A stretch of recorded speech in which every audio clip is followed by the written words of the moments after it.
उसको रास्ता कहना ही बहुत कठिन है। एक दिन रास्ते को मंजिल भी स्वीकार करनी पड़ती है और कोई साधन साध्य के बिना अर्थपूर्ण नहीं हो पाता है। इसलिए पश्चिम में जहां विज्ञान का गहरा प्रभाव है, रोज रोज अर्थहीनता, मीनिंगलेसनेस का भी विस्तार होता चला गया है। विज्ञान को धर्म होना पड़ेगा। धर्म का अर्थ है सत्य के साथ एक होने की आकांक्षा, सत्य का अनुभव। आदमी इतने से तृप्त नहीं हो सकता कि सत्य क्या है। उसकी तृप्ति तो पूरी तभी होती है जब वो सत्य के साथ एक हो जाए। हम यही न जानना चाहेंगे कि प्रेम क्या है, हम प्रेम होना भी चाहेंगे। हम यही न जानना चाहेंगे कि धन क्या है, हम धनी होना भी चाहेंगे। हम यही न जानना चाहेंगे कि सत्य क्या है, हम सत्य होना भी चाहेंगे। क्योंकि जानना सदा होने के लिए एक चरण के अतिरिक्त और कुछ भी नहीं है। इसलिए दूसरा चरण मनुष्य की खोज का धर्म है। धर्म चाहे तो बहुत दिन तक बिना कला के जी सकता है। जैसा मैंने कहा कि विज्ञान चाहे तो बिना धर्म के जी सकता है, धर्म चाहे तो बहुत दिन तक बिना कला के जी सकता है। लेकिन जब धर्म की बहुत गहरी अनुभूति होगी तो जो हमने जाना है वो प्रकट भी होना चाहेगा। सिर्फ जो हम हो गए हैं उतना ही काफी नहीं है, जो हम हो गए हैं वो अभिव्यक्ति भी होना चाहेगा। हम न केवल जानना चाहेंगे कि प्रकाश कैसे जन्मता है, हम प्रकाश होना भी चाहेंगे, लेकिन हम प्रकाश होने से चुप न होंगे। हम प्रकाश की किरणों को दूर दूर तक फैलाना भी चाहेंगे। जिस दिन धर्म की अनुभूति इतनी प्रगाढ़ होती है कि ओवरफ्लोइंग शुरू हो जाए, जिस दिन धर्म की अनुभूति इतनी गहरी होती है कि हमसे बाहर बहने लगे, चारों तरफ फैलने लगे, उस दिन कला का जन्म होता है। धर्म चाहे तो बहुत देर तक कला से बच सकता है, लेकिन बहुत ज्यादा देर तक नहीं बच सकता। अनुभूति जब गहरी होगी तो बचना चाहेगी। जब बादल बहुत सघन हो जाएंगे तो बरसना चाहेंगे, और जब नदी में वेग आएगा तो वो सागर की तरफ दौड़ना चाहेगी, और जब प्रेम हमारे हृदय में भर जाएगा तो वो चारों तरफ बरसना चाहेगा, और जब बीज पूर्ण विकसित होगा तो फूट के अंकुर बनना चाहेगा। सत्य की अनुभूति पर ही बात नहीं रुक जाती, सत्य की अभिव्यक्ति भी अनिवार्य है। और बड़े आश्चर्य की बात है कि जितना सत्य अनुभव करने से मिलता है उससे 1000 गुना सत्य अभिव्यक्त करने से वापस लौट आता है। क्योंकि जो हम देते हैं वो हमें वापस 1000 गुना होकर मिलने लगता है। जिस चीज में हम दूसरों को साझीदार बनाते हैं, जिस चीज में हम दूसरों को बंटवारे में मित्र बनाते हैं, वो चीज हम पर लौटने लगती है। तो सत्य की अनुभूति अंततः सत्य की अभिव्यक्ति बनती है। विज्ञान पहला चरण है मनुष्य की यात्रा का, धर्म दूसरा चरण है, कला उसका अंतिम चरण है। लेकिन ये बड़ी कठिन बात है, जैसा मैं कह रहा हूं। इतिहास में उल्टा हुआ है। इतिहास में ऐसा हुआ कि धर्म पहले आया, कला बाद में आई और विज्ञान सबसे बाद में आया।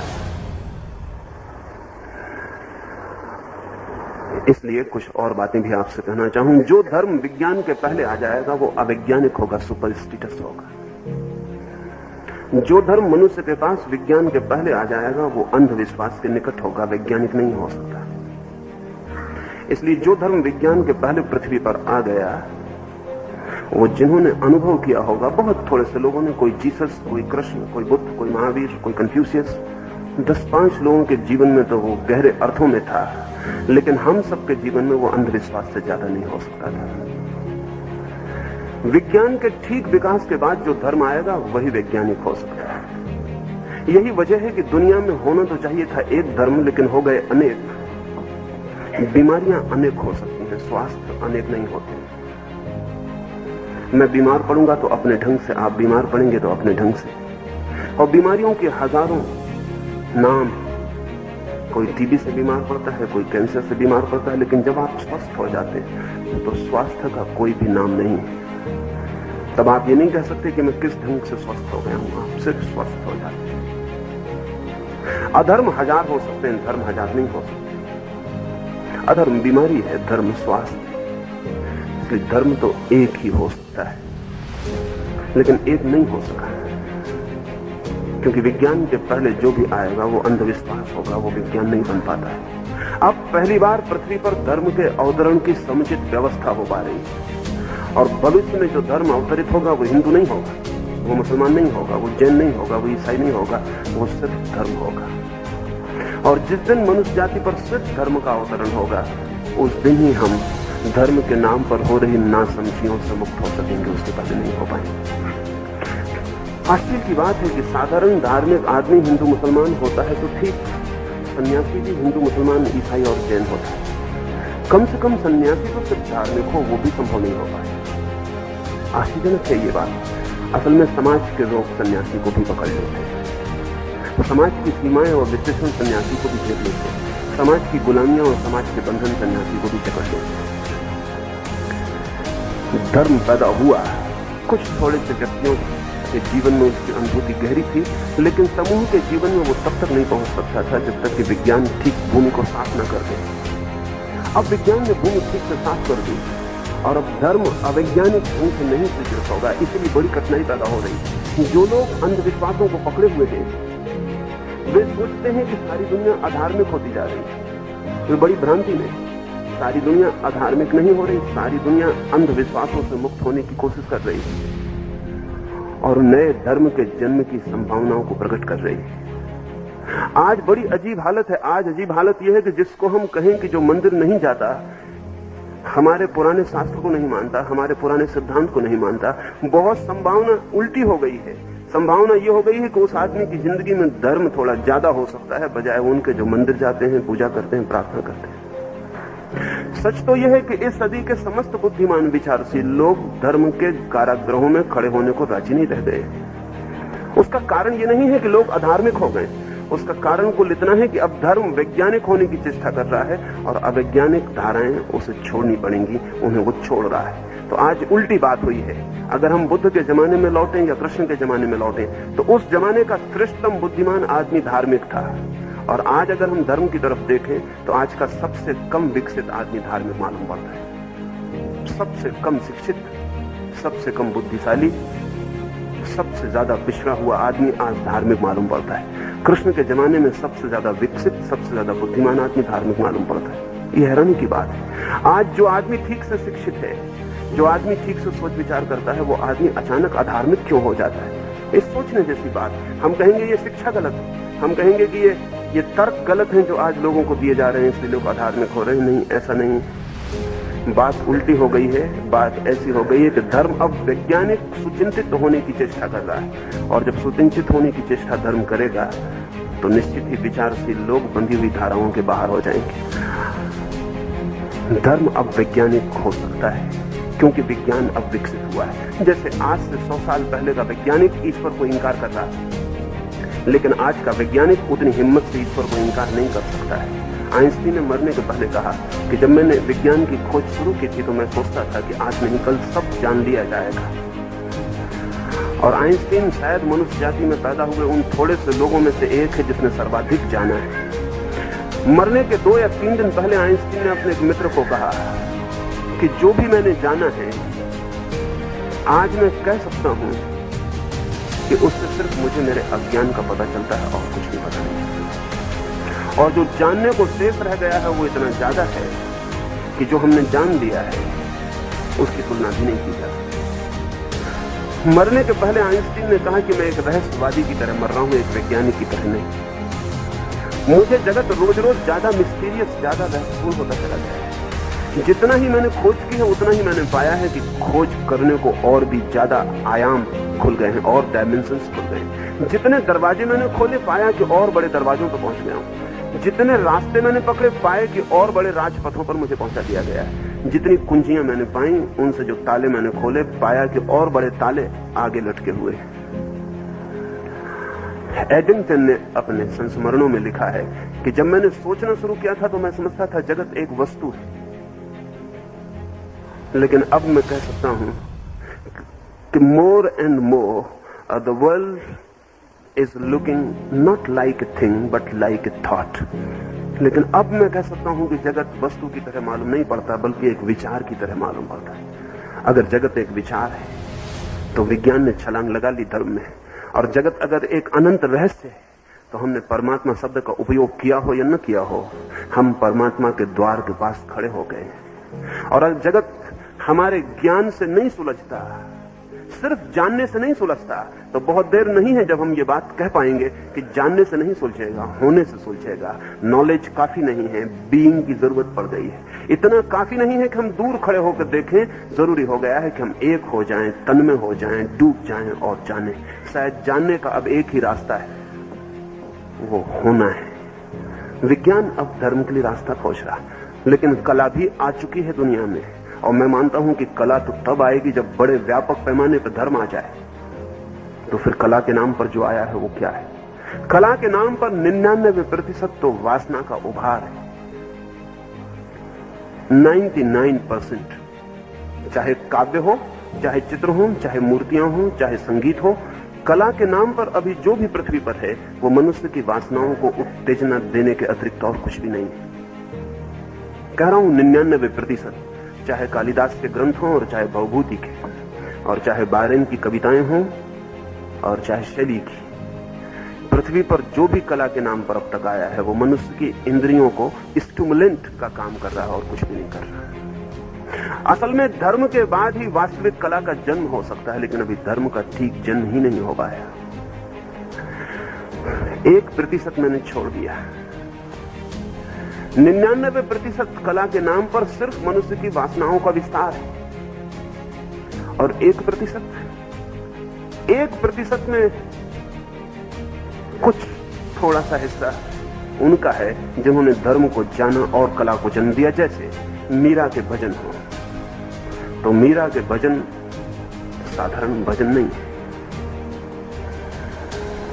मीरा के भजन एक धर्म की अनुभूति से प्रकट हो रहे हैं। एक अनुभूति है भीतर और फिर अभिव्यक्ति हो रही है। कुछ पाया गया है और अब बांटा जा रहा है। आमतौर से लोग समझते हैं कि मीरा ने भजन कर करके भगवान को पा लिया। मैं नहीं समझता। मीरा ने भगवान को पा के भजन गाने शुरू किए, क्योंकि भजन को गा के कोई भगवान को कैसे पा सकता है? इतना सस्ता भगवान? क्या आप भजन गाएंगे और भगवान को पा लेंगे? नहीं, भजन गाना मीरा का भगवान को पाने का रास्ता नहीं है। भगवान को पाने का जो फुलफिलमेंट है, जो तृप्ति है, उसकी अभिव्यक्ति है, धन्यवाद है, साधना नहीं है। चैतन्य नाच रहे, वो नृत्य कोई भगवान को पाने के लिए नहीं, तो सभी नाचने वाले भगवान को पा रहे हैं। और चैतन्य से अच्छे नाचने वाले जमीन पर हैं, और मीरा से अच्छे गाने वाले लोग जमीन पर हैं। लेकिन चैतन्य के नाच की बात और है। चैतन्य की ये थिरक भगवान को पाने के लिए नहीं, भगवान को पा लेने की थिरक है। ये भगवान समा गया भीतर। अब ये चैतन्य नहीं नाच रहे हैं, अब ये भगवान ही नाच रहा है। अब ये प्याली भर गई है और ऊपर से बह रही है, और अब ये बहती हुई प्याली से जो कला पैदा होगी वो बात अलग है। कृष्ण की बांसुरी, कृष्ण से अच्छे बांसुरी बजाने वाले हुए हैं, हो सकते हैं। शायद प्रतियोगिता में कृष्ण बांसुरी बजाने में जीतेंगे कि नहीं जीतेंगे ये पक्का नहीं कहा जा सकता, लेकिन फिर कृष्ण की बांसुरी का कोई मुकाबला नहीं है। बांसुरी के तल पर कृष्ण को जीतने वाले लोग हो सकते हैं, लेकिन कृष्ण के तल पर कोई मुकाबला नहीं, क्योंकि जहां से ये बांसुरी के स्वर आ रहे हैं तो वहां अब कृष्ण नहीं है, वहां परमात्मा ही है। ये बांसुरी कोई खबर दे रही है, ये बांसुरी भीतर जो बजा है उसे बाहर फैला रही है, भीतर जो अनगुंज पैदा हुई है उसे बाहर पहुंचा रही है। 1% कला ऐसी है जिसे हम कला कह सकें, बाकी 99% कला सिर्फ मनुष्य की वासनाओं की सेवा से ज्यादा नहीं है। और इस 99% कला में मैं उस कला की भी गिनती करना चाहूंगा जो वासना के विपरीत खड़ी है। इसे थोड़ा समझना मुश्किल पड़ेगा, क्योंकि वासना के खड़े होने के दो ढंग हैं। एक तो वासना सीधी खड़ी होती है जिससे हम परिचित, और कभी कभी वासना शीर्षासन भी करती है जिससे हम परिचित नहीं हैं। वासना जब शीर्षासन करती है तब हम समझते हैं कि यह आध्यात्मिक कला हो गई। नहीं, वासना के शीर्षासन करने से भी वासना वासना ही रहती, आध्यात्मिक नहीं हो जाती। अब जैसे उदाहरण के लिए मैं आपको कहूं, एक चित्र शायद यहां होगा, क्योंकि हरिकृष्ण दास जी की डायरी में वो चित्र मैंने देखा। उस चित्र में एक सुंदर युवती का चित्र है, युवा, साथ में एक बूढ़ी स्त्री का चित्र है, और नीचे कैप्शन है, नीचे शीर्षक दिया हुआ है जिसका कुछ मतलब ऐसा है कि जवानी बहुत देर नहीं रुकती है और बुढ़ापे पे ध्यान होना चाहिए। लेकिन इसको मैं आध्यात्मिक नहीं कहूंगा, क्योंकि यहां भी जो सोचने का ढंग वो जवानी पर ही खड़ा है, और अगर बुढ़ापे की निंदा की जा रही तो सिर्फ इसलिए कि जवानी ज्यादा दिन नहीं टिकती। अगर ज्यादा दिन टिके तो फिर इस चित्र का क्या होगा? आज नहीं कल विज्ञान रास्ते खोज लेगा कि बुढ़ापा नहीं टिकेगा, जवानी टिकेगी। फिर इस चित्र का क्या होगा? और अभी हम जिस आदमी से कह रहे हैं कि जवानी ज्यादा दिन नहीं टिकती, बुढ़ापे का ख्याल रखो, उस आदमी को दूसरा ख्याल भी आ सकता है कि जो चीज ज्यादा दिन नहीं टिकती उसको ज्यादा भोग लो। ये दोनों संभावनाएं। और फिर जो आप जोर दे रहे हैं वो यही दे रहे हैं ना कि जवानी ज्यादा दिन नहीं टिकती, लेकिन जवानी आपको भी कीमती और बुढ़ापा आपको भी कीमती नहीं। लेकिन धार्मिक कला बुढ़ापे की भी कीमत मानती है। बुढ़ापे का अपना सौंदर्य, किसने कहा कि बुढ़ापे में सौंदर्य नहीं? बचपन का अपना सौंदर्य है, जवानी का अपना सौंदर्य है, बुढ़ापे का अपना सौंदर्य। और धार्मिक आदमी के लिए जन्म ही सुंदर नहीं है, मृत्यु का भी अपना सौंदर्य है। जब सुबह सूरज उगता है तभी सुंदर नहीं होता, जब सांझ डूबता है तब भी सुंदर होता है। और अगर कोई आदमी सच में ढंग से बूढ़ा हो जाए, बहुत कम लोग हो पाते हैं, क्योंकि जवानी इतने जोर से पकड़ लेती है कि आदमी ठीक से बूढ़ा नहीं हो पाता। अगर कोई आदमी ठीक से बूढ़ा हो जाए तो बूढ़े के बराबर सुंदर जवान कभी भी नहीं हुआ है। क्योंकि जवानी में उत्तेजना है, जवानी में तूफान है, आंधियां हैं। बुढ़ापे का सौंदर्य बड़ा शांत सौंदर्य। बुढ़ापे का सौंदर्य संध्या का सौंदर्य है। सुबह तो जिंदगी के तनाव भी है, दिन भर का उपद्रव शुरू हो रहा है, सांझ सब उपद्रव शांत हो गया और रात का विश्राम निकट आ रहा है। सांझ के सूरज का मुकाबला क्या है? पक्षी लौटने लगे हैं घर को, वृक्ष मौन और निद्रा में जाने लगे हैं, सूरज डूबने लगा, अंधेरा पृथ्वी को घेर लेगा, सब चुप हो जाएगा, सब परमात्मा में एक अर्थों में लीन हो जाएगा। बुढ़ापा भी संध्या है। लेकिन जब हम चित्र पर जवानी का चित्र बनाते हैं और बुढ़ापे का चित्र बनाते हैं और कहते हैं सावधान बुढ़ापा आ रहा है, तो दो बातें पक्की हैं, जवानी हमारे लिए कीमती और बुढ़ापे के हम भी दुश्मन हैं। यह आध्यात्मिक चित्र नहीं हो सकता। यह सिर्फ परवर्टेड पैशन है, यह सिर्फ शीर्षासन करती हुई वासना है। और वासनाग्रस्त आदमी इसमें से यह मतलब नहीं निकालेगा जो वासना के दुश्मन ने निकाला है। वासनाग्रस्त इस चित्र को देखकर एकदम दौड़ पड़ेगा, वो कहेगा बुढ़ापा निकट आ रहा है, दिन जल्दी डूबने के हैं, जो भी करना है कर लो। तो वो कहेगा eat drink and B Mary, अब जल्दी पियो, जल्दी खाओ, जल्दी नाचो, क्योंकि बुढ़ापा करीब आ रहा है। और इन दोनों का तर्क एक जैसा है, तर्क में फर्क नहीं। इन दोनों का तर्क यही है कि बुढ़ापा आ रहा है, मौत आ रही है। नहीं, इसको मैं आध्यात्मिक चित्र नहीं कहूंगा। आध्यात्मिक कला जमीन पर बहुत कम पैदा हो सकी। या तो वासनाग्रस्त कला है या वासना विरोधी कला है, और जो वासना के विरोध में है वो भी वासनाग्रस्त है। जो दुश्मन है वासना का वो भी वासनाग्रस्त है। जो कह रहा है कि सुख क्षण भंगुर है इसलिए छोड़ो, वो असल में सुख छोड़ने को नहीं कह रहा, वो ये कह रहा है कि क्षण भंगुर है इसलिए छोड़ो। लेकिन अगर शाश्वत हो तो फिर छोड़ना नहीं। इसलिए जमीन पे स्त्री को छोड़ो, स्वर्ग में अप्सरा को भोगो। ये धार्मिक आदमी। जमीन पे शराब छोड़ो, स्वर्ग में शराब के चश्मे बह रहे हैं, उनमें नहाओ। जमीन पर स्त्रियों से बचो, स्वर्ग की अप्सराएं 16 साल से ज्यादा उम्र की होती ही नहीं, उनकी तैयारी करो। ये आदमी धार्मिक है। ये आदमी कह रहा है जमीन पर कामनाएं छोड़ो, स्वर्ग में कल्पवृक्ष लगे उनके नीचे बैठो और कामनाएं करो और पूरी हो जाए। बड़े मजे की बात है, कामनाएं इसलिए छोड़ो कि कल्पवृक्ष मिल जाए। तो ये कामना छोड़ने वाले की वृत्ति है ना। ये तो मुझे लगता है कि भोगी से भी ज्यादा भोगी मालूम पड़ता है। भोगी तो बेचारा क्षण भंगुर से राजी, बड़ा त्यागी।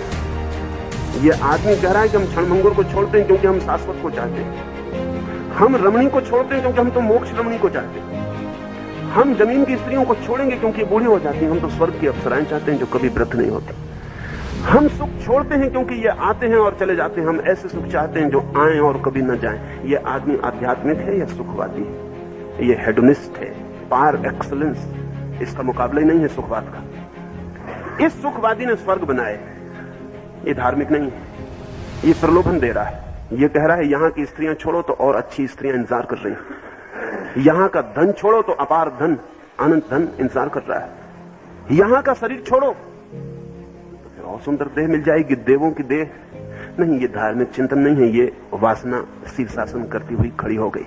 इसलिए जो आदमी समझना चाहता हो वो थोड़ा ठीक से देख ले कि इस तरह के सारे चिंतन के पीछे हमारी अतृप्त कामना ही मांग कर रही है, सप्रेस डिजायर, दमित की हुई कामना ही मांग कर रही है। ये ठीक नहीं है, इससे कोई अध्यात्म पैदा नहीं होगा। आध्यात्मिक कला तो आध्यात्मिक चित्त से पैदा होती है, और आध्यात्मिक चित्त परमात्मा का अनुभव ना हो तो नहीं होता। इसलिए मैं मानता हूं कि अभी वास्तविक कला का पृथ्वी पर जन्म सबसे कम हुआ है। विज्ञान थोड़ा वास्तविक हुआ है, धर्म और भी कम वास्तविक हुआ है, कला तो बहुत ही मुश्किल है वास्तविक होनी। अभी वे महाकवि पैदा नहीं हुए हैं। कभी कभी झलक मिलती है किसी उपनिषद में, कभी झलक मिलती है किसी गीता में, कभी झलक मिलती है बाइबल के किसी वचन में, कभी झलक मिलती है कबीर की किसी पंक्ति में, लेकिन झलक ही मिलती है। अभी वे महाकाव्य पैदा नहीं हुए, अभी वे महान मूर्तियां पैदा नहीं हुई। कभी झलक अजंता में दिखती है, कभी एलोरा में, लेकिन वो झलक है, अभी पृथ्वी उनसे भर नहीं गई। अभी कला के नाम पर जो चल रहा है वो सब रोग है, बीमारी। दो तरह के रोग हैं, एक जो वासना को उभार रहे हैं, एक जो वासना को दबाने की कोशिश में लगे हैं, लेकिन दोनों की दृष्टि वासना पर है। ये कला अगर ठीक से समझें तो जीवन का चरम उत्कर्ष है। फिर जरूरी नहीं है कि आप मूर्ति ही बनाएं, फिर जरूरी नहीं है कि आप चित्र ही रंगें, फिर जरूरी नहीं कि आप बांसुरी ही बजाएं, कुछ भी जरूरी नहीं है। फिर आपका पूरा जीवन ही सृजनात्मक होगा। आप चलेंगे तो भी उसमें काव्य होगा। जब बुद्ध चलते हैं पृथ्वी पर तो उनके कदमों की आहट में भी काव्य होता है, और जब जीसस सूली पर लटके हुए लोगों की तरफ देखते हैं तो उनकी आंख में भी कविता होती है। जरूरी नहीं है कि जीसस चित्र बनाए, बनाना चाहें तो बना सकते हैं। ज़ेन फकीरों ने जापान में बहुत चित्र बनाए, कोई मुकाबला नहीं उनके चित्रों का, लेकिन वो ध्यान के बाद बनाए। चीन में ताओइस्ट फकीरों ने बड़ी मूर्तियां बनाई थी, लेकिन वो ध्यान के बाद बनाई। उन मूर्तियों में, ज़ेन फकीरों के चित्रों में, सूफी दरवेशों के नृत्य में, कबीर दादू के गीत में, नानक रैदास की पंक्तियों में, कृष्ण की बांसुरी में, उपनिषद की पंक्तियों में कभी कभी झलक आई है, लेकिन पृथ्वी अभी कला से वंचित है।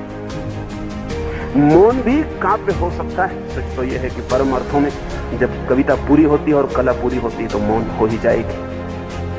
लेकिन हम जिसको कला समझते रहे हैं उसे मैं कला नहीं कह रहा हूं।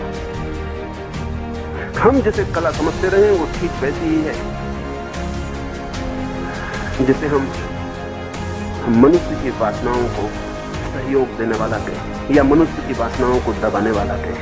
लेकिन कला का केंद्र वासना रही है। अभी तक कला का केंद्र आत्मा नहीं हो पाई।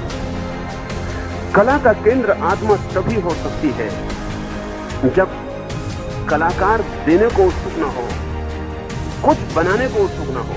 कलाकार से कुछ बनना शुरू हो जाए, कलाकार से कुछ देना शुरू हो जाए। कलाकार के पास इतना हो कि बांटने के सिवा उसके पास कोई रास्ता न रहे, लेकिन पीछे होना चाहिए ना। हम वही दे सकते हैं जगत को जो हमारे पास नहीं है, वो हम जगत को कैसे दे सकते हैं। इसलिए एक बड़ी अनूठी घटना घटती है। किसी कवि की कविताएं पढ़ें तो ऐसा लगता है कि पता नहीं ये आदमी परमात्मा के मंदिर में प्रविष्ट हो गया होगा। और अगर वो कवि कहीं आपको होटल में बैठा मिल जाए तो बड़ी मुश्किल होती है। मुश्किल ये होती है कि ये कविताएं इसी आदमी की थी। चित्रकार का चित्र देखकर ऐसा लगता है कि पता नहीं किस मोक्ष की खबर लाया है, लेकिन अगर वो चित्रकार खुद मिल जाए तो बड़ी मुश्किल होती है कि इस चित्रकार ने वो चित्र बनाया था। इस चित्रकार में तो कुछ भी नहीं दिखाई पड़ता जिससे उस चित्र का जन्म हो जाए। तब ये चित्र क्या है? ये क्रिएशन नहीं है, सिर्फ कंस्ट्रक्शन। और इस फर्क को समझ लेना ठीक है। सृजन और निर्माण में बड़ा फर्क है। निर्माण के लिए किसी का कलाकार होना जरूरी नहीं है। निर्माण के लिए सिर्फ शिल्पी, टेक्नीशियन होना जरूरी है। एक आदमी रंग फैलाना जानता है, रेखाएं बनाना जानता है। स्कूल हैं, कॉलेज हैं जहां रंग फैलाना और रेखाएं बनाना सिखाया जाता है। एक आदमी ने रेखाएं बनानी सीख ली है, रंग फैलाना सीख लिया है। यह आदमी टेक्नीशियन है, आर्टिस्ट नहीं। यह आदमी चाहे तो कुछ भी बना सकता है। अगर इससे सुंदर स्त्री बनवानी हो तो सुंदर बना देगा, कुरूप स्त्री बनवानी हो तो कुरूप बना देगा, वासना भरी मूर्ति बनवाना हो तो वासना भरी मूर्ति बनवा देगा, और अगर वासना के विपरीत मूर्ति बनानी है तो वो बना देगा। ये कुशल है, कलाकार नहीं। इस आदमी के पास टेक्निक है, इसलिए कोई चीज निर्मित कर सकता है, लेकिन क्रिएटिविटी, कंस्ट्रक्शन नहीं। सृजन बड़ी और बात हो सकता है कि सृजक के पास कोई टेक्निक ही ना हो। मैं सोच भी नहीं पाता कि कृष्ण ने किसी स्कूल में जाके बांसुरी बजाना सीखा होगा। मैं सोच भी नहीं पाता कि मीरा किसी स्कूल में नाच सीखने गई होगी। मैं सोच भी नहीं पाता और मुश्किल दिखता है कि चैतन्य ने कहीं भी शिक्षा ली होगी भजन की और अपनी मृदंग पीछे की। चैतन्य की सारी शिक्षा तो तर्क की। चैतन्य ने पढ़ा तो था तर्कशास्त्र। चैतन्य थे तो एक पंडित, चैतन्य थे तो एक अद्भुत विचारक, लेकिन एक दिन विचार थक गया और एक दिन तर्क उस जगह आ गया जहां तर्क की आगे गति नहीं, और चैतन्य ने तर्क और विचार को फेंक दिया और मृदंग लेकर सड़कों पर नाचने लगे। टेक्नीशियन, शिल्पी और कलाकार के फर्क को ठीक से ले लेना जरूरी है। शिल्पी वो बनाता है जो विचार से बनाना चाहता है, सर्जक वो देता है जो उसके हृदय में भर गया है। शिल्पी मस्तिष्क से जीता है, कलाकार हृदय और आत्मा से जीता है। इसलिए ये तकलीफ हो रही है। अच्छा कवि हो सकता है कोई, लेकिन अच्छा काव्य उससे पैदा होगा ये जरूरी नहीं। और एक आदमी अच्छा कवि ना हो लेकिन अच्छा काव्य उससे पैदा हो सकता है। अब उपनिषद के ऋषि कोई बड़े कवि रहे होंगे ऐसा नहीं मालूम पड़ता है, उन्होंने कोई छंद और कोई तुक का हिसाब रखा होगा ऐसा मालूम नहीं पड़ता है। इतने छोटे दिमाग नहीं हो सकते जो छंद और तुक का हिसाब रखते हो। जिनने सब हिसाब छोड़ के और गैर हिसाब में जो कूद गए हों वो इस तरह के छोटे हिसाब नहीं रख सकते। लेकिन उनसे जो पैदा हुआ है वो अमृत काव्य है। उस काव्य में बात ही कुछ और है। वो सिर्फ कविता नहीं है, वो सिर्फ शब्दों का जमावट नहीं है, वो सिर्फ मात्राओं का हिसाब नहीं है, वो हृदय का बहाव है।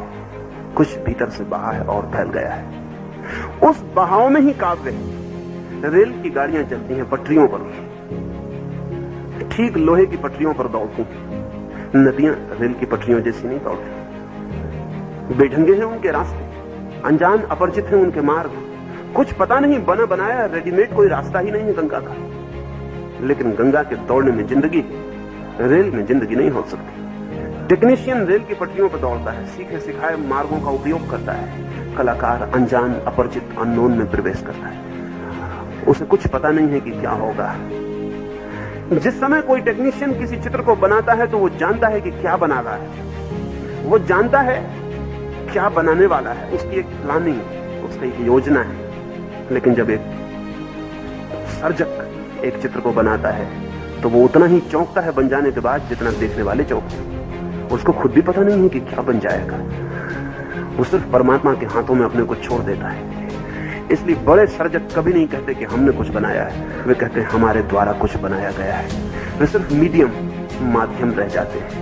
इसलिए अंतिम बात आपसे कहूं कि जो व्यक्ति परमात्मा के लिए माध्यम बन जाता है, जैसे कबीर ने कहा है कि मैं तो सिर्फ बांस की एक पोंगरी हूं, मैं कुछ और नहीं हूं, मेरे स्वर नहीं है, मैं तो सिर्फ बांस की एक पोंगरी हूं, स्वर तो परमात्मा के। हाँ, ये हो सकता है कि मेरी पोंगरी ठीक काम ना करे और स्वर बेस्वरे सुनाई पड़े, वो गलती मेरी होगी। लेकिन स्वर अगर सुंदर हो और स्वर अगर प्राणों को नचा दे तो धन्यवाद परमात्मा को देना।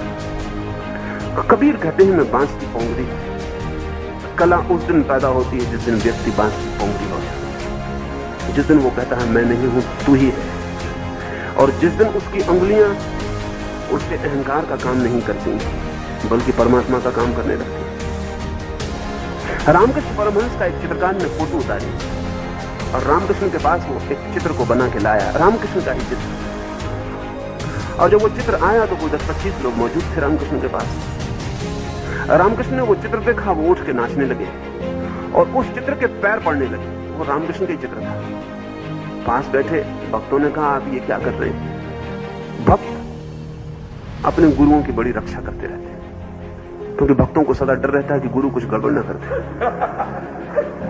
भक्तों ने कहा आप ये क्या कर रहे हैं? अपने ही चित्र के और पैर पड़ते हैं। रामकृष्ण ने कहा भली याद दिलाई, मैं तो भूल ही गया कि मेरा चित्र है। मुझे तो सिर्फ इतना ही लगा कि कैसा समाधि का चित्र है, एक्सटेसी का। तो मैं नाचने लगा और मैंने पैर पड़ लिए। तुमने अच्छी याद दिलाई, नहीं तो लोग मुझ पर बहुत हंसते। अब इस आदमी को अपना चित्र भी पहचान में नहीं आया। बात क्या है? असल में अपनी पहचान ही मिट गई है, नहीं तो पहचान में कैसे ना आता। यह आदमी अब सिर्फ बांस की पोंगरी रह गया है। अब ये अपने चित्र में भी परमात्मा को ही देख पाया और पैर पड़ पाया। ये अपने चित्र में भी अपने को न देख सका, समाधि दिखाई पड़ी। और रामकृष्ण ने कहा कि इस चित्र के हजारों साल तक लोग पैर पड़ेंगे क्योंकि ये समाधि का चित्र है। एक सज्जन ने कहा कि आप ऐसी बात न कहें, लोग क्या कहेंगे कि अपने ही मुंह से कैसा अहंकारी आदमी रहा होगा कि कहता है कि मेरे चित्र के लोग हजारों साल तक पैर पड़ेंगे। रामकृष्ण ने कहा तुमने पता नहीं कैसे सुन लिया, मेरे तो मैंने कहा ही नहीं। मैंने कहा इस चित्र के मुझसे क्या लेना देना है, ये समाधि का चित्र है। कला जन्मती है उस दिन जिस दिन कलाकार मर जाता है। जब तक कलाकार है तब तक कला का जन्म नहीं होता। जब तक अहंकार है तब तक कला का जन्म नहीं होता। जब तक मैं हूं तब तक सिर्फ कंस्ट्रक्शन है, क्रिएशन नहीं। परमात्मा इतने बड़े जगत को बना पाया क्योंकि परमात्मा बिल्कुल नहीं है। हम एक छोटा सा चित्र बना लेंगे और बुरी तरह हो जाएंगे। हम एक छोटी सी मूर्ति खोद लेंगे और बुरी तरह हो जाएंगे। एक बहुत बड़ा मूर्तिकार हुआ, उसने एक पत्थर को खोद के मूर्ति बनाई। राह से जो लोग भी निकलते हैं वो धन्यवाद देते हैं कि अद्भुत, तुम इतनी सुंदर मूर्ति बनाई। वो चित्रकार कहता है कि तुम सभी ना समझिए इस रास्ते से गुजरते हैं क्या? मैंने मूर्ति बनाई नहीं, मैं यहां से गुजरता था, इस पत्थर में छिपी मूर्ति ने मुझे पुकारा। मैंने तो सिर्फ बेकार पत्थरों को अलग किया है, मूर्ति तो छिपी थी, वो प्रकट हो गई। मैंने सिर्फ बेकार पत्थरों को अलग कर दिया छेनी से, मूर्ति तो पत्थर में छिपी थी। मैं यहां से गुजरता था, मूर्ति ने मुझे पुकारा कि कहां जा रहे हो, थोड़े से गलत पत्थर अलग कर दो। और अब मैं कह सकता हूं कि जो मूर्ति के भीतर से मुझे बुलाया उसी ने मेरे भीतर से सुना, अन्यथा मैं सुन कैसे सकता था? अगर पत्थर के भीतर बोलने वाला और हो और मेरे भीतर सुनने वाला और हो तो कम्युनिकेशन कैसे होगा, संवाद कैसे होगा? मैं सुन सका क्योंकि जो मूर्ति के भीतर छिपा है वही मेरे भीतर छुपा है। उसने मुझे खबर दी, मैंने गैर जरूरी पत्थर पर अलग कर दिए। मूर्तिकार मर जाए तो मूर्ति पैदा होती है, चित्रकार मर जाए तो चित्र जन्मता है, कवि मर जाए तो कविता पैदा होती है, कलाकार नहीं हो जाए तो कला का जन्म होता है। नहीं हो जाने की कला का नाम ध्यान। इसलिए आखिरी 2-4 बातें ध्यान के संबंध में आपसे कहूं। ध्यान का मतलब नहीं है कि आप कुछ करते हैं। लोग कहते हैं मैं ध्यान करता हूं, जब तक मैं है तब तक तो ध्यान नहीं हो सकता। लोग कहते हैं मैं ध्यान करता हूं, जब तक करना है तब तक भी ध्यान नहीं हो सकता। कभी आपने सोचा, जब आप कहते हैं मैं प्रेम करता हूं तो आप बड़ी गलत भाषा बोलते हैं। प्रेम भी किया जा सकता है। कभी दुनिया ने किसी ने प्रेम किया है सिर्फ अभिनेताओं को छोड़कर। और अगर आप भी करते हैं तो अभिनय ही करते होंगे, इससे बहुत फर्क नहीं पड़ता कि मंच आपकी कितनी बड़ी है और अभिनेता कितने स्थायी है, इससे कोई बहुत फर्क नहीं पड़ता। प्रेम किया नहीं जा सकता। प्रेम कोई कृत्य नहीं है, एक्ट नहीं है। कैसे करिएगा प्रेम? इसलिए अगर मैं आपसे कहूं कि चलिए शुरू करिए प्रेम, आप कैसे करिएगा? आप अचानक पाएंगे कि नहीं होता। आप कहेंगे कैसे कर सकता हूं? प्रेम कोई कृत्य नहीं है, एक्शन नहीं है। प्रेम एक स्टेट ऑफ माइंड, एक चित्त की दशा है। किया नहीं जाता, होता है। इसलिए जो लोग प्रेम में गहरे उतरेंगे वो कहेंगे प्रेम हो गया, वो नहीं कहेंगे कि प्रेम किया। और दूसरी मजे की बात है कि जब प्रेम होता है तब आप नहीं होते, और जब तक आप होते हैं तब तक प्रेम नहीं होता। जब आप अपने प्रेमी के पास होते हैं तब आप होते हैं नहीं। प्रेमी हो सकता है, आप नहीं होते। आप बिल्कुल मिट गए होते हैं, आप होते ही नहीं, एक शून्य रह गया होता है। इसलिए दो प्रेमी जब मिलते हैं तो कितना विचार करके आते हैं कि ये बात करेंगे, ये बात करेंगे, ये बात करेंगे, लेकिन जब मिलते हैं तो चुप हो जाते हैं, सब बातें खो जाती हैं। ऐसे ही जैसे जब तक घड़ा खाली होता है तो आवाज करता है और जब भर जाता है तो चुप हो जाता है। दो प्रेमी मिलकर आज तक इतना भी नहीं कह पाए कि मैं तुम्हें प्रेम करता हूं। आप कहेंगे नहीं, बहुत प्रेमी कहते हैं कि मैं तुम्हें प्रेम करता हूं। ध्यान रखना, जब कोई कहे मैं तुम्हें प्रेम करता हूं तो समझना कि प्रेम का क्षण जा चुका है, ये सिर्फ स्मृति। जब प्रेम होता है तो इतने कहने का भी मन नहीं होता कि करता हूं, कि मैं हूं। जब प्रेम होता है तो प्रेम ही इतना होता है कि वहां मैं और तू को जगह नहीं रह जाती। रूमी ने एक गीत लिखा है कि एक प्रेमी अपनी प्रेसी के द्वार को खटखटाता है, पीछे से आवाज आती है, कौन है तू? तो वो प्रेमी कहता है मैं हूं, तूने आवाज नहीं पहचानी। तो वो प्रेसी कहती है कि जब तक तू है और तेरी आवाज और तेरी पहचान, तब तक प्रेम के द्वार कैसे खुल सकते? वो प्रेमी वापस लौट जाता है, वर्षों के बाद वापस आता है, फिर द्वार ठोकता है। वो प्रेसी पूछती कौन है तू? तो वो प्रेमी कहता है अब तो मैं नहीं हूं, अब तो तू ही है। और रूमी कहते हैं कि द्वार खुल जाता है। मैं नहीं कहूंगा, मैं मानता हूं रूमी ने जरा जल्दी द्वार खुलवा दिया। मैं तो कहूंगा कि वो प्रेयसी फिर कहती है कि जब तक तेरे लिए तू है तब तक मैं भी छुपा होगा, कहीं ना कहीं गहरे में बैठा होगा। क्योंकि अगर मैं भीतर मर जाए तो बाहर तू भी मिट जाता है। मैं और तू एक ही सिक्के के दो पहलू हैं। जहां तक मैं है वहां तक तू है। इसलिए जो भक्त भगवान से कहता है कि तू ही है, मैं नहीं हूं, वो घोषणा कर रहा है कि मैं पूरी तरह हूं। उसके घोषणा ना करने में, उसके इंकार में भी उसका मैं मौजूद है। इंकार करने को भी कम से कम मैं तो चाहिए ही। नहीं, भक्त इतना भी नहीं कहता कि तू ही है, मैं नहीं हूं। भक्त कुछ कहते नहीं, बस रह जाता है। वो तू भी नहीं कहता, मैं भी नहीं कहता, वो चुप हो जाता है। इस चुप्पी का नाम ध्यान है। ये चुप्पी अगर प्रेम से उपलब्ध हो जाए तो उस मार्ग का नाम भक्ति है। ये चुप्पी अगर ज्ञान से उपलब्ध हो जाए तो उस मार्ग का नाम ज्ञान है। ये चुप्पी अगर कर्म के मार्ग से उपलब्ध हो जाए तो उस मार्ग का नाम कर्म है। और इस चुप्पी का नाम ध्यान है। चुप हो जाए मेरा मैं, वो जो भीतर निरंतर बोल रहा है मैं, वो श्वास श्वास में बोल रहा है मैं। आंख की पलक हिलती है तो मैं, पैर उठता है तो मैं, श्वास लेता हूं तो मैं, सब तरफ वो जो मेरा मैं है वो चुप होता जाए, वो शांत होता जाए। और एक घड़ी आ जाए कि मैं अपने भीतर खोज के कह सकूं कि मैं कहां गया, मैं कहां है, तो ध्यान उपलब्ध होता है। लेकिन हम बड़े अद्भुत लोग हैं। सांसारिक आदमी का मैं तो होता ही है, जिसको हम धार्मिक कहते हैं उसका और प्रगाढ़ता से होता है। एक ग्रस्त का तो मैं होता ही है, होना ही चाहिए। लेकिन जिसको हम संन्यास्त कहते हैं उसके मैं का कोई मुकाबला ही नहीं। सन्यासी का मैं और सघन हो जाता है। भक्त को देखा है सड़क पर, उसकी अकड़ ही और, क्योंकि वो टीका लगाए हुए। जिसके माथे पे टीका नहीं उसको वो नरक भेजने की नजर से देख रहा है। जो मंदिर नहीं गया उसको सोच रहा है कि नरक में सड़वा देगा। आश्चर्य है। ध्यान का अर्थ सिर्फ एक ही है कि मैं न रह जाए, लेकिन वो मैं बड़ा प्रगाढ़ होता चला जाता है। मैं की तरकीबें अनंत, उसके रास्ते सूक्ष्म। कहीं से भी भागो मैं पकड़ लेता है, मैं से भी भागो तो पकड़ लेता है। और निरअहंकारी खड़े होकर बाजार में कहने लगता है कि मुझसे बड़ा निरअहंकारी कोई भी नहीं। हद हो गई। ये अहंकार की घोषणा है कि मुझसे बड़ा निरअहंकारी और कोई भी नहीं। अहंकार के रास्ते सूक्ष्म। वो धन होता है तो कहता है इतना है धन मेरे पास। वो धन को त्याग देता है तो वो कहता है इतने धन को मैंने लात मार दी। लेकिन वो मैं पीछे खड़ा रह जाता है। वो संसार में भी अपने को भर लेता है, वो परमात्मा भी अपने को भर लेता है। वो कहता है मेरा परमात्मा सही है, तुम्हारा गलत है। मेरा भी परमात्मा हो सकता है, वो भी मेरा पोजीशन हो जाता है। अगर मेरे मंदिर में आग लगा दी तो मैं आपकी मस्जिद में आग लगा दूं, क्योंकि वो तुम्हारे परमात्मा का मंदिर है। मस्जिद वाला मंदिरों को तोड़ता जाएगा, मंदिर वाले मस्जिदों को तोड़ते जाएंगे। ईसाई हिंदू को गलत समझेगा, हिंदू ईसाई को गलत समझेगा। गीता वाला कुरान को गलत समझेगा, कुरान वाला वेद को गलत समझेगा। ये क्या पागलपन। लेकिन जहां मैं है वहां पागलपन होता ही है। असल मैं के अतिरिक्त और कोई मैडनेस नहीं, मैं ही पागलपन है। मैं जितना बड़ा होता जाता है हमारे भीतर पागल उतना सघन होता जाता है। मैं जितना विरल होता है हमारे भीतर पागल उतना विदा होता जाता है। जिस दिन मैं नहीं रह जाता उस दिन हम पागल नहीं रह जाते। और जो पागल नहीं है वो धार्मिक, वो ध्यान को उपलब्ध होता है। तो अंतिम बात आपसे इतना ही कहूं कि जरा इस मैं के रास्ते पहचानना, ख्याल करके इससे लड़ना मत, क्योंकि लड़ेंगे तो वो मैं कहेगा कि देखो मैं लड़ रहा हूं। लड़ना मत, सिर्फ रास्ते पहचानना कि मैं कहां कहां से हाथ बढ़ा के आपको पकड़ लेता है। बस सुबह से सांझ तक उसके रास्ते पहचानना। और जब वो पकड़े और जब आपके पैर को पकड़ ले और आप पकड़ के चलने लगे, और जब आपकी रीढ़ को पकड़ ले और आप पद्मासन में बैठ जाएं, और जब आपके सिर को पकड़ ले और टीका लगा ले, और जब मंदिर में आपको पकड़ ले और चाल बदल जाए, तो जरा उसको पहचानना कि ये मैं पकड़ रहा है।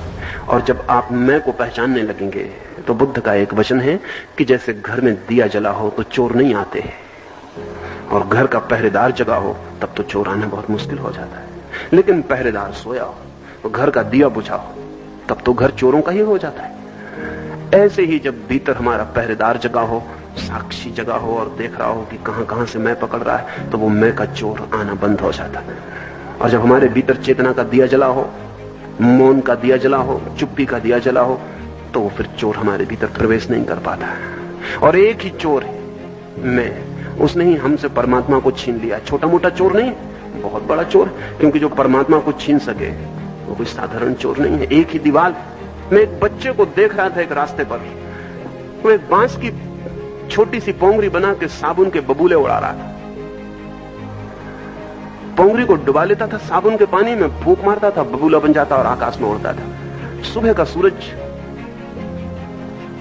साबुन का बबूला, सुबह की सूरज की किरणें, उसमें उठता हुआ बबूला, और सूरज की किरणें सब तरंगों में टूट जाती हैं उस बबूले को पार करके, बड़ा सुंदर हो जाता।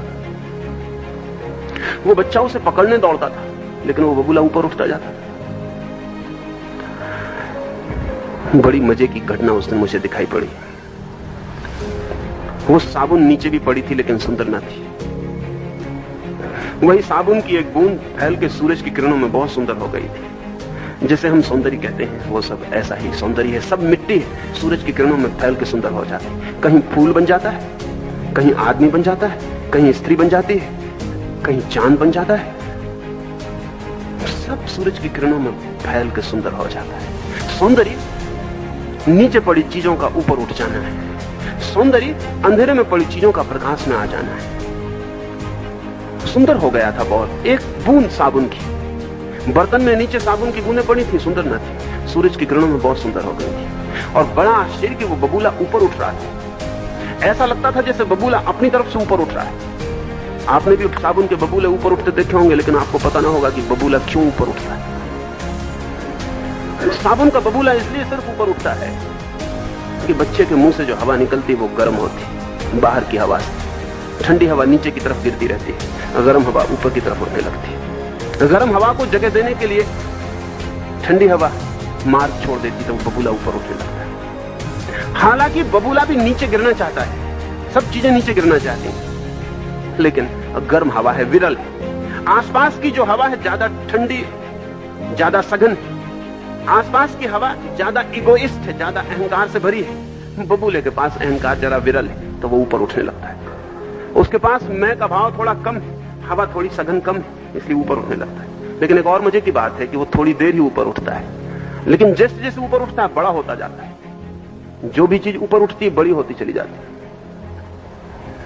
वो बबूला भी बड़ा होता चला जाता है, क्योंकि उस पर दबाव हवा का कम होता जाता है और साबुन फैलती चली जाती है। फिर एक क्षण आता है कि साबुन का बबूला टूट जाता है और हम कहते हैं बबूला मर गया। वो बच्चा दूसरा बबूला बनाने में लग जाता है, लेकिन क्या बबूला मर गया? क्या मर गया? उस साबुन की पतली सी फिल्म के भीतर जो हवा थी वो मर गई, वो अब भी है। वो साबुन की पतली सी फिल्म जो उस हवा के चारों तरफ फैल गई थी वो मर गई, वो अब भी है। मर कुछ भी नहीं गया, सिर्फ बबूला इतना बड़ा हो गया कि अब साबुन की फिल्म उसे न संभाल सकी। साबुन की फिल्म टूट गई और बबूला विराट सागर से मिल गया। ऐसे ही ध्यान में रोज विरलता आती जाती, फिर एक दिन जिसे हम मैं कहते हैं वो साबुन की बबूले की फिल्म की तरह टूट जाता। हम मर नहीं चाहते, लेकिन जिसे हम कहते थे वो मर जाता। वो भी क्या मर जाता, सिर्फ हमारा भ्रम मर जाता। और वो जो हमारे भीतर विराट, हमारे बबूले के भीतर बंद था, विराट के साथ एक हो जाता। उस दिन नृत्य है, उस दिन संगीत है, उस दिन कला है, उस दिन सृजन है। उस दिन व्यक्ति के जीवन से दुख का अंत हो गया और आनंद की वीणा बजने लगती है। उस आनंद की वीणा से उठे स्वरों का नाम कला है। उस आनंद के स्वरों से जन्मे हुए चित्रों का नाम कला है। उस आनंद के स्वरों से बजे हुए घुंघरों का नाम कला है। उस आनंद से जो भी हो, चाहे मौन, चाहे नृत्य, चाहे संगीत, चाहे गीत, चाहे काव्य, चाहे साहित्य, और चाहे कुछ भी ना हो, कोई चुप ही रह जाए, तो उसका मौन भी कला है। ये तीन बातें मैंने कही। विज्ञान प्रथम चरण है, वो तर्क का पहला कदम है। तर्क जब हार जाता है तो धर्म दूसरा चरण है, वो अनुभूति है।